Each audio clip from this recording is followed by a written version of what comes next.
హిందువులుగా ఉండి క్రైస్తవులుగా మారినట్టున్నారండి. దేవుడిని ఎరిగింది ఈమెతో మాట్లాడుతున్నా ఎదురుంగా నించున్న అబ్బాయి.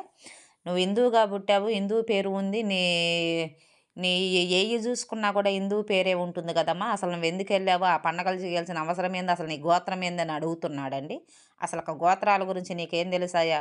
వాళ్ళ మొఖాలు చూడండి. ఒక్క మొఖంలో మంచి శ్రేష్టమైన ఆలోచన లేదండి. అన్నీ దెయ్యపు రూపాలు.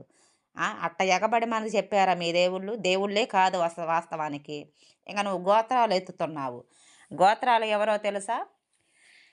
బైబిలు గ్రంథంలో యాకోబుకు పుట్టిన యాకోబు సంతానం ఎవరో తెలుసా? రూబేను, రెడ్డి. శాఖలోళ్ళు ఎవరో తెలుసా? దాను గోత్రం. గాదు గోత్రం ఎవరో తెలుసా? కంసలి. నస్తాలి గోత్రం ఎవరో తెలుసా? నస్తాని గోత్రం, దాను గోత్రం లేవీయులు పూజారులే.